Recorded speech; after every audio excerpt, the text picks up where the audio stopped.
আজকে আমি আপনাদেরকে চুলায় তৈরি চিকেন পিৎজা বানিয়ে দেখাবো খুবই সহজভাবে। অনেকের ধারণা থাকে চুলায় বানালে এই পিৎজাটা খেতে কেমন হবে, তাদের জন্য আজকের ভিডিওটি। আসসালামু আলাইকুম। বাচ্চারা ফ্রেঞ্চ ফ্রাই খাবে, এজন্য আলুগুলোকে আমি ঠান্ডা পানিতে ভিজিয়ে রেখেছি। আর এখানে মুরগির বুকের মাংস আমি ছোট ছোট টুকরো করে নিয়েছি, সাথে দিয়ে দিলাম গোলমরিচের গুঁড়া, লাল মরিচের গুঁড়া, চিলি ফ্লেক্স, পরিমাণ মতো লবণ, আদা রসুন বাটা আর এক টুকরা লেবুর রস।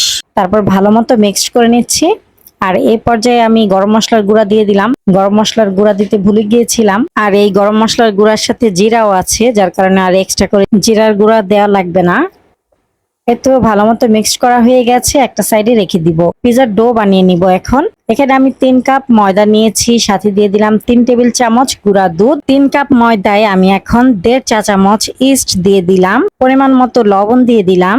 তারপর দিয়ে দিচ্ছি 1.5 টেবিল চামচ চিনি। তারপর আমি এখানে ঘি দিলাম, আপনারা চাইলে বাটার বা সয়াবিন তেলও দিতে পারবেন। এখানে 2 টেবিল চামচ ঘি দিয়েছি। তারপর সবগুলো উপকরণ খুব ভালো মতো মিক্সড করে আমি কুসুম গরম পানি দিয়ে সফট ডো বানিয়ে নিব। এই তো আমার ডো বানানো হয়ে গেছে। আমি উপর থেকে আর একটু তেল দিয়ে এখানে রেস্টে রেখে দিব 1 ঘন্টার জন্য। একটা ফ্রাই প্যানে কিছুটা তেল দিয়ে আমি সেই ম্যারিনেট করা চিকেনটাকে ভেজে নিচ্ছি। আর আমি যেহেতু চুলায় দিব আর আমার বাচ্চারা ক্যাপসিকামটা একটু নরম নরম হলে সেটা খেতে পছন্দ করে, তাই এই পর্যায়ে আমি ক্যাপসিকাম গুলোকেও দিয়ে দিলাম, হালকা করে ভেজে নেব।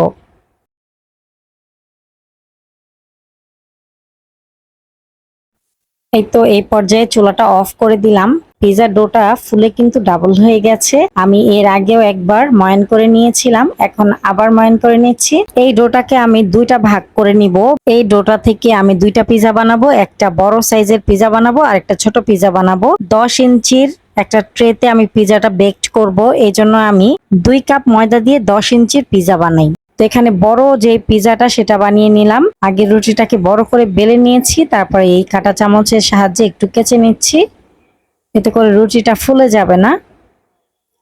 তারপরে আমি এখানে টমেটো সস দিয়ে দিলাম, অরিগ্যানো দিয়ে দিলাম। পুরো রুটিতে আমি টমেটো সসটাকে স্প্রেড করে দিলাম। পেঁয়াজের রিংগুলো দিয়ে দিচ্ছি, তারপর সেই ভেজে রাখা চিকেন আর ক্যাপসিকাম দিয়ে দিচ্ছি। এটা যার যার ইচ্ছা, যে যা দিয়ে ডেকোরেট করতে চায় সেটা দিয়ে করতে পারবে, যার বাসায় যা আছে পিৎজায় দেওয়ার মতো। তো আমি ভালো মতো সবকিছু দিয়ে ডেকোরেট করে নিচ্ছি। আর লাস্ট পর্যায়ে আমি চিজ দিয়ে দিলাম। ওপর থেকে আমি চিলি ফ্লেক্স আর একটু অরিগ্যানো দিয়ে দিচ্ছি।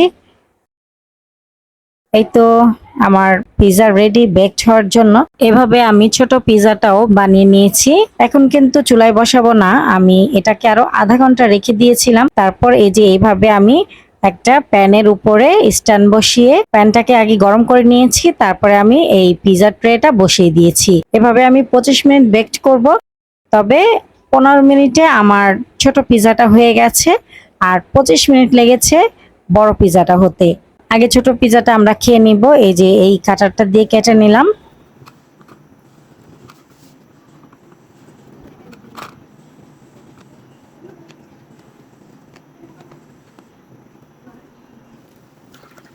আর সাথে তো কোল্ড ড্রিঙ্কস থাকবেই, সবার জন্য কোল্ড ড্রিঙ্কস ঢেলে নিচ্ছি।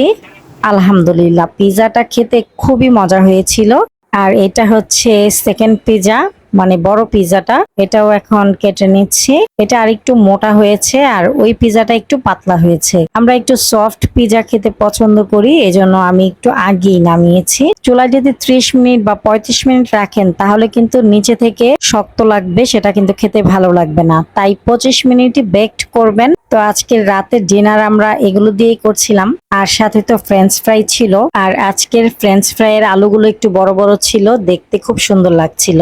সবাইকে আইসক্রিম দিয়েছি, এখন আমি খাচ্ছিলাম।